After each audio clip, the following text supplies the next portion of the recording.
Okay, welcome to Bold Bytes, quick takes on big ideas from the co-founders of Boldly Go Beyond. Here's how it works. One of us finds an article that piques our interest and sends it to the other. We've both read it, but this is the first time we're talking about it. And the launch countdown is on. We've got 30 seconds to summarize, 30 seconds to critique, and 30 seconds to type back to Boldly Go Beyond. Let's get into it. Today's article is called Ethical Monitoring versus Surveillance, Employee Trust in a Data-Driven Workplace.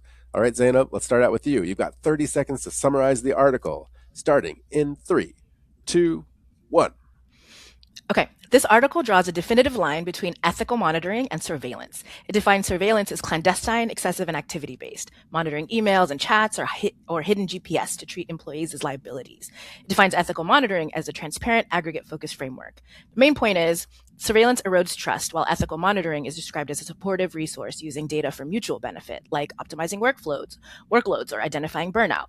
It suggests that by focusing on outcomes rather than presence, leaders can use data to build a trust-positive culture instead of eroding it. All right, nice. Okay. All right, Marc, let's hear what you thought about the article in 3, 2, 1. All right, this article on ethical monitoring made me want to buy an ethical typewriter and throw out my monitored laptop into a vat of molten lava. The mere phrase ethical monitoring feels very 1984 to me. The article promotes transparent and intentional passive listening as some sort of trust-centric monitoring. I don't know about you, but even when I know someone's looking over my shoulder, I don't feel so trusting. When I read between the lines, there was sort of a lesser of two evils subtext here, but let's just call it what it is. Employee monitoring isn't about trust building, it's organizational risk mitigation, plain and simple. Boom. Oh, out of point of view. You inspired that. All right. Yeah. Now, let's hear you type back to Boldly Go Beyond in 3, 2, 1. Okay, Marc, these frameworks are just top-down substitutes for a healthy system.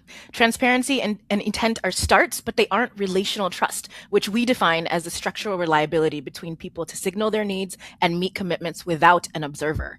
The article uses data to narrate a story, but we give the map to the whole crew. We replace tracking with systems checks, voluntary behaviors where the team monitors its own health. If you have to watch the system to know it's working, you haven't built a system, you've built a digital cage.